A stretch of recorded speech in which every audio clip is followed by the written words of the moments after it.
Fala, filhotes, vocês estão vivos? No vídeo de agora nós vamos falar um pouquinho sobre Mahatma Gandhi, né, sobre o desafio público, o pacifismo estrito. Isso é um pouquinho desse pensador, um pouquinho mais, né? Eu já fiz um vídeo sobre ele já, essa é a segunda parte do vídeo sobre ele. Milhares se juntaram ao protesto de Gandhi contra o imposto do sal cobrado pelos britânicos. Eles marcharam até o mar em Dandi, Gujarat, em maio de 1930, para coletar água do mar e fazer o seu próprio sal.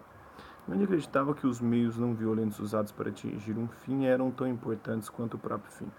Ele usou o exemplo de um relógio para ilustrar esse ponto. Se brigo pelo seu relógio, ele se torna propriedade roubada.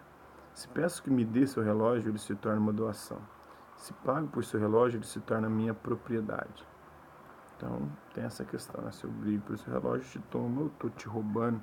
Se eu pago por ele, eu estou te comprando, ele passa a ser minha propriedade. Se eu te peço e você me dá, ele vira uma doação. Em 1930, com a recusa do governo britânico em responder à resolução legislativa de Gandhi cobrando o status de domínio indiano, a independência plena foi declarada unilateralmente pelo Congresso Nacional Indiano. Pouco depois, Gandhi lançou uma nova satyagraha contra o imposto britânico sobre o sal, convocando milhares a se juntarem a ele numa longa marcha em direção ao mar. Conforme o mundo assistia, Gandhi pegou um punhado de sal depositado num longo trecho branco na praia e foi imediatamente preso. Gandhi foi detido, mas seu ato de desafio demonstrava ao mundo a natureza injusta da dominação britânica na Índia para quem quisesse ver. Esse ato de desobediência não violenta cuidadosamente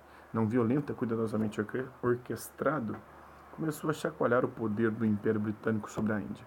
Reportagens sobre as campanhas e a prisão de Gandhi apareceram em jornais por todo o mundo. O físico alemão Albert Einstein comentou: ele inventou um novo e humano meio para a batalha de libertação dos países oprimidos. Sua influência moral sobre as pessoas conscientes de todo o mundo civilizado provavelmente durará mais do que parece em nosso tempo, com sua supervalorização de forças violentas e brutais. Uma religião que não leva em conta questões práticas e não ajuda a resolvê-las não é uma religião, segundo Mahatma Gandhi. Então tá aí para os ideólogos, né, de plantão, né, que defendem uma religião pacífica, muito mais, além de pacífica, uma religião que não se envolve em querelas políticas ou questões práticas e do cotidiano das pessoas. Então isso não é nem religião, segundo Kant, né? Então, fica na alienação, alienado, totalmente subtraído do mundo ou distanciado do mundo, como pregam alguns líderes religiosos cristãos, né? Que a religião não deve se envolver com política, que a religião é adoração a Deus, e a política é outra coisa, e a política é uma da disputa pela conquista e manutenção do poder ao espaço da corrupção, e por isso o religioso, o bom cristão, não deve se envolver com ela.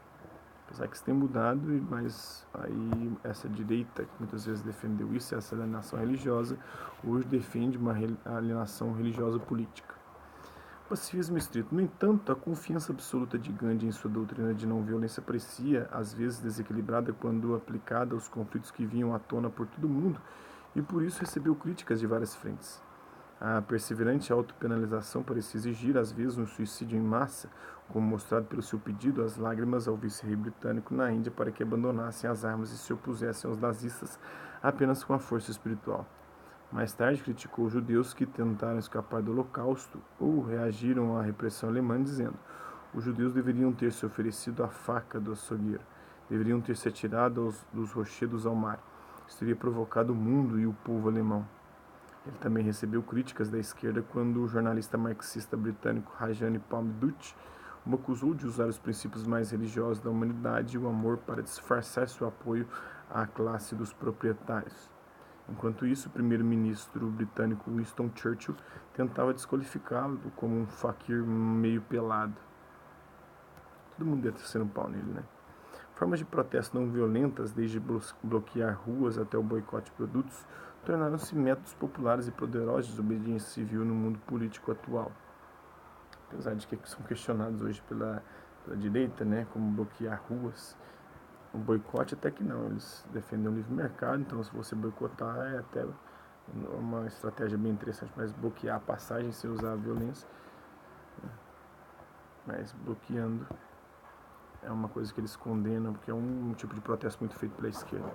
A despeito dos limites de sua aplicação a outras situações, os métodos de Gandhi certamente tiveram sucesso ao conseguir, no final, a independência da Índia em 1947, apesar de ele ter discordado com vigor da divisão da Índia em dois países separados por uma fronteira religiosa, a Índia com predominância hindu e o Paquistão, muçulmana, que levou à realocação de milhões de pessoas.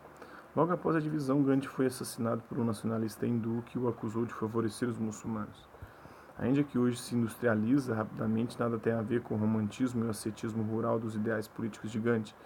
Enquanto isso, a tensão crescente com o vizinho Paquistão mostra que a crença de Gandhi numa identidade indiana que transcenderia a religião não se cumpriu.